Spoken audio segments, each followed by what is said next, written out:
শিলচর সংবাদে আপনাদেরকে জানাই স্বাগতম। সংবাদ পড়ছি আমি তুহিনা পারভিন। মন্দিরে ঢুকে কালী ঠাকুরের মূর্তি ভাঙলো। গ্রেফতার মিছিলবি তাপস মন্দিরের ভেতরে ঢুকে কালী মন্দিরের মূর্তি লাথি মেরে ভাঙলো এক যুবক। সিসিটিভি ক্যামেরায় ধরা পড়া ঘটনাটি দেখে অনেকেই চমকে উঠবেন। ধরা পড়ে যুবকটি, তার নাম তাপস মণ্ডল, সে একজন মৃৎশিল্পী। এই ঘটনাটি পশ্চিমবঙ্গের বহরমপুরে কাশিম বাজারে কালী ঠাকুরের প্রতিমা ভেঙে দেয় ফের সাম্প্রদায়িক সম্প্রীতি বিনষ্টের চেষ্টা করা হলো। সেই ঘটনায় সাম্প্রদায়িক গোষ্ঠীগুলি তৎপর হওয়ার আগেই সোশ্যাল মিডিয়ায় মন্দিরের মধ্যে ঢুকে কালী মূর্তি ভাঙার টিভি ফুটেজ ভাইরাল হয়। তাতে দেখা যায় মন্দিরের ভিতরে ঢুকে যে যুবকটি কালী ঠাকুরের মূর্তি লাথি মেরে ভাঙছে তার নাম তাপস মণ্ডল, ধর্মে হিন্দু। নিজের প্রতিমা বানালেও নিজেই আবার মূর্তি ভাঙায় চাঞ্চল্য সৃষ্টি হয়। সংখ্যালঘুদের দিকে আঙুল তোলার আগেই পুলিশ ময়দানে নেমে তাপস মণ্ডলকে গ্রেফতার করে। সে কেন এই মন্দিরে প্রতিমা ভাঙলো এখনো অজানা। এদিকে পশ্চিমবঙ্গের সবচেয়ে মুসলিম জনবহুল জেলা মুর্শিদাবাদ, আর বারে বারে সেখানে ধর্ম অবমাননার মাধ্যমে সাম্প্রদায়িক সম্প্রীতি নষ্টের চেষ্টা অব্যাহত রয়েছে।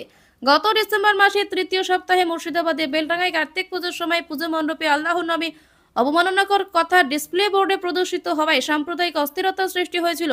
বেলডাঙ্গা কাণ্ডে গ্রেফতার করা হয় মূল অভিযুক্ত সায়ন হালদার। এই সায়নের পেছনে ইন্ধন যোগানোর অভিযোগ ওঠে কার্তিক মহারাজের বিরুদ্ধে। সেই ঘটনার জের কাটতে না কাটতেই বহরমপুরের কাশিম বাজারে ঘটনা ঘটে। তবে পুলিশ দাঙ্গার আগেই তাকে গ্রেফতার করে।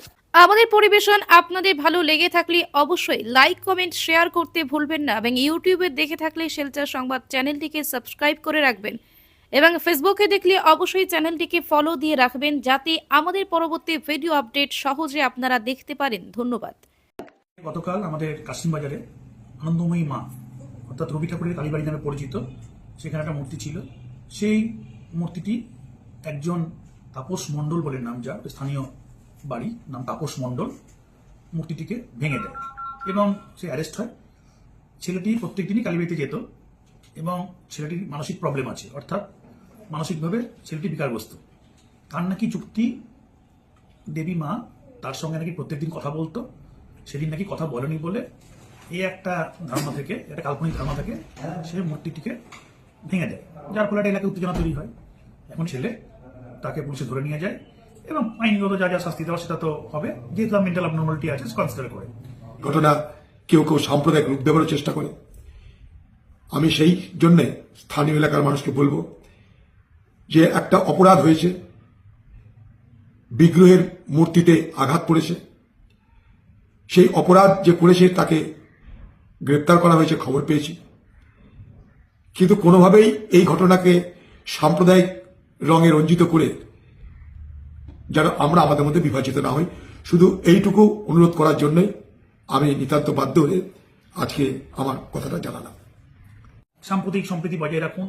এই ঘটনাটা মেন্টাল একটা অ্যাবনর্মাল ছেলে এই ঘটনা ঘটিয়েছে, সাম্প্রদায়িক উত্তেজনা তৈরি করবেন না।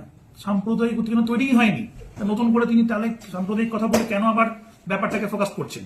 এটাই হচ্ছে আমার কাছে প্রশ্ন, যে হেরে গিয়েও তার মাথা থেকে যে যে রাজনৈতিক বিষয়গুলো নিয়ে রাজনীতি উচিত নয় সেই বিদ্যা বুদ্ধিও লোপ পেয়েছে, যার ফলে উপযাচক হয়ে তিনি একটা সামান্য ব্যাপারকে বা যেটা নিয়ে লোকের সেন্টিমেন্ট আছে, যেটা নিয়ে লোকে আবার সেন্টিমেন্ট খুঁচিয়ে তুলছে, যার ফলে এটা আমাদের বলতে বাধ্য হচ্ছি যে রাজনীতিকরণ সব জায়গায় ঠিক নয়।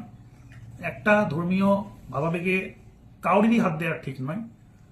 সর্বত্রভাবেই ধর্মীয় ভাবাবেগ সম্পন্ন যারা মানুষজন আছে তাদের নিজস্ব ধর্মের প্রতি যেমন আবেগ আছে, তাদের দায়িত্বও আছে। তো তার জন্য তারা এটা ঠিক করে নিয়েছে গতকাল, নতুন করে আজকে করার কোনো মানে হয় না। আজকের করাটাকে অধিবাবু নিজস্ব রাজনৈতিক ফায়দা তোলার জন্য করছেন।